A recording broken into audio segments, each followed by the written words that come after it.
Hi students, आप सबों को दीपावली की ढेर सारी शुभकामनाएं।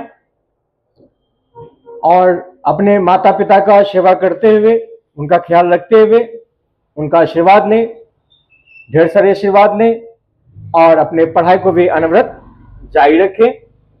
तो इसके साथ ही हम लोग चलते हैं। आज का चैप्टर है decimal numbers and there types. इसके पहले वाले वीडियो में, इससे पहले जो प्रीवियस वीडियो है उसमें हम लोगों ने पढ़ा है how to convert simple decimal and recurring decimal into fraction. यही कारण है कि उसके साथ ही हम लोग डिसिमल और डिसिमल नंबर्स और उसके टाइप्स के बारे में भी जान लें। तो इसका हिंदी होता है डिसिमल का दशमलव, डिसिमल नंबर दशमलव संख्या एवं उनके भाग। तो डिसिमल को पहले डिफाइन कर लिया कि डिसिमल क्या होता है। डिसिमल एक डॉट होता है, एक बिंदु होता है। It is a mark of dot, एक बिंदु का चिन्ह, बिंदु नुमा चिन्ह होता है। It is used in decimal numbers, it is used between whole part and fractional part. यह डिसिमल नंबर्स में यूज होता है। यह डिसिमल नंबर के होल पार्ट और फ्रैक्शनल पार्ट के बीच में जगह बनाता है। The numbers is read separately, the numbers is read separately after the decimal. Decimal के बाद संख्याओं को अलग अलग पढ़ा जाता है, यह हम आगे चर्चा करेंगे। लेकिन इतना जान ले, दशमलव वाली संख्या में दशमलव के बाद के संख्या को एक साथ नहीं पढ़ा जाता है, अलग अलग पढ़ा जाता है। जैसे एक हम लोग उदाहरण ले ही ले, जैसे संख्याओं को पढ़ेंगे, यदि हम अलग अलग करके पढ़ते हैं तो इसको क्या होता है, डिसिमल के बाद के पार्ट को हम क्या बताएं, अलग अलग करके पढ़ सकते हैं। 6.3254 हिंदी में पढ़ेंगे 6.3254, या फिर 3.5678 हिंदी में पढ़ेंगे 3.5678। ऐसा नहीं कि 3.5678, ऐसा नहीं पढ़ना है, अलग अलग। इसलिए हम पहले ऑलरेडी लिख चुके हैं यहाँ पे कि दशमलव के बाद की संख्याओं को अलग अलग पढ़ा जाता है। ठीक है, तो इसके बाद तीसरा पॉइंट है डिसिमल के बारे में। सर्वप्रथम दशमलव एवं जीरो का प्रयोग हमारे भारत के महान गणितज्ञ आदरणीय आर्यभट्ट जी ने दिया था। इसका प्रयोग सबसे पहले किसने दिया था, किसने किया था? तो आदरणीय आर्यभट्ट जी ने। अब चलेंगे डिसिमल नंबर्स के बारे में। यह डिसिमल था, अब डिसिमल नंबर्स में आ जाए, क्योंकि डिसिमल एक हिस्सा हुआ डिसिमल नंबर्स का जो कि दो पार्ट में तोड़ता है। अब एक पूरा संख्या आ रहा है जिसको डिसिमल नंबर्स कहते हैं। The numbers in which two parts are available, whole part and fractional part. दो पार्ट होता है, होल पार्ट और fractional part, which can be separated by decimal point. इसी डिसिमल पॉइंट या डॉट कह सकते हैं इसको, डॉट या डिसिमल पॉइंट के द्वारा इसको अलग किया जा सकता है। Left side of decimal point is whole part and right side is fractional part. तो डिसिमल पार्ट के बाईं ओर जो होता है पूरा पूर्ण संख्या होता है, या पूर्ण भाग कहिए या पूर्ण संख्या होता है, और इसके दाईं तरफ का जो भाग होता है वो भिन्नात्मक भाग होता है, भिन्नात्मक संख्या कह सकते हैं।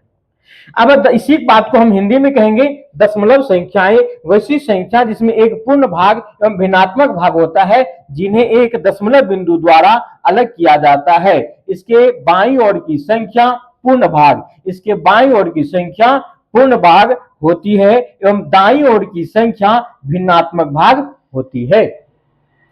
तो जैसे कि हम एक एग्जांपल ले लेंगे, एज जैसे 2.5 या 2.5 को हम यदि तोड़ते हैं तो 2 + 0.5, तो डिसिमल के जो बाईं ओर है पूरा पूरा संख्या है, पूर्ण भाग है या पूर्ण संख्या है, इसके दाईं ओर जो संख्या है दशमलव के बाद, तो 0.5 लिख सकते हैं जो भिन्नात्मक है। तो कैसे है भाई, तो इसको हम देखेंगे 0.5 को हम लिख सकते हैं 5/10, ये भिन्नात्मक भाग है, पूर्ण संख्या नहीं हो सकता। डिसिमल के बाद एक भिन्नात्मक संख्या होता है, वो दाशमिक होता है, वो 10 की संख्याओं में दाशमिक संख्या, दाशमिक पद्धति कर सकते हैं, 10 के भाग में होता है, यानी 10 से भागा लगता है, 100 से लगता है, 1000 से लगता है। जो जो हम दशमलव से दूर होते जाएंगे तो दाशमिक प्रणाली की वृद्धि भी तेज होती जाएगी। यही है दशमलव संख्या। अब हम आगे पढ़ते हैं, इसके आगे चलेंगे, इसके भाग के, इसके प्रकार के बारे में जानेंगे कि डिसिमल नंबर्स के कितने प्रकार हैं। ठीक है,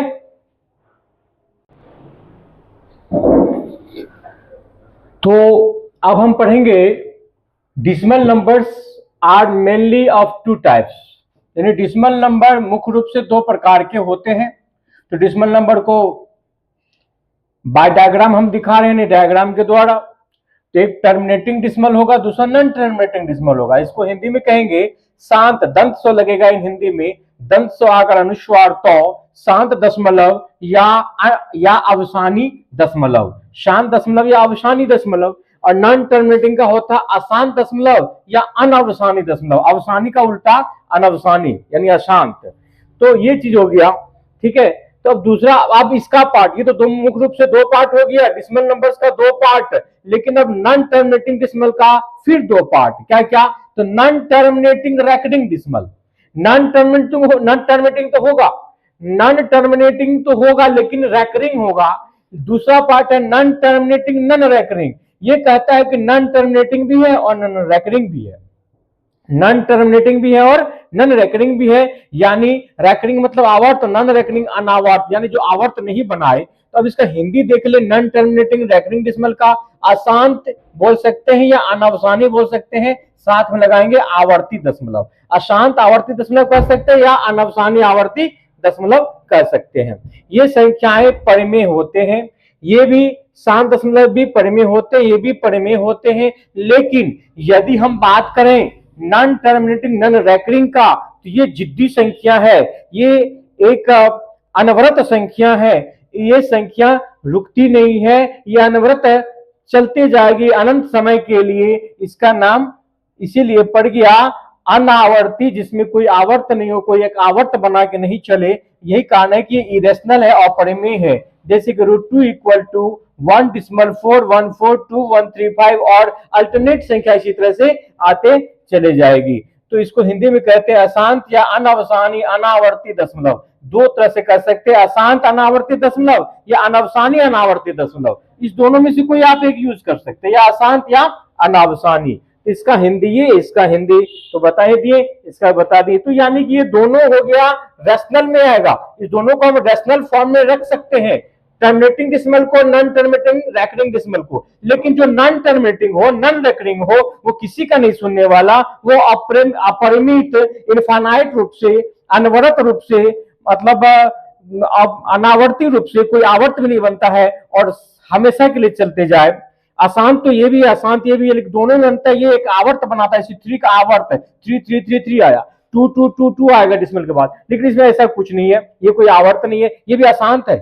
अशांत मतलब जो कभी शांति नहीं हो, जो चलती चला जाए, ये भी चलता ही जाएगा। लेकिन फिर भी इसको हम फॉर्म में लिख सकते हैं रेशनल फॉर्म के रूप में, लेकिन ये रेशनल फॉर्म के रूप में नहीं लिखा जा सकता। इसको हम सन्निकट लेकर के रेशनल फॉर्म लिख सकते हैं।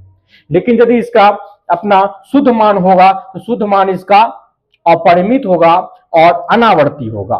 ठीक है, ये क्लास था डिसिमल नंबर्स का, इसके पार्ट्स का। अब इसके बारे में हम आगे की क्लास में जानेंगे, terminating decimal, non terminating decimal, और ये नॉन टर्मिनेटिंग रेकरिंग और नॉन टर्मिनेटिंग नॉन रेकरिंग के डेफिनेशंस और उसके जो एग्जांपल्स है उसको थोड़ा सा वृहद रूप में जानेंगे। तब तक के लिए इसको अच्छे से रिमेंबर करें, याद करें, अच्छे लगे लाइक करें, सब्सक्राइब करें, और जहां तक हो सके इसमें अधिक से अधिक सब्सक्राइब करने का कोशिश करें। इसको अच्छी तरह से पढ़ें, देखें, इसका व्यू बढ़ाएं, तो इसमें और भी ज्यादा हम डीपली नॉलेज लाएंगे मैथ्स के लिए, और मैथ्स में आप लोग एक अच्छे मैथमेटिशियन के रूप में उभर सकते हैं। ठीक है।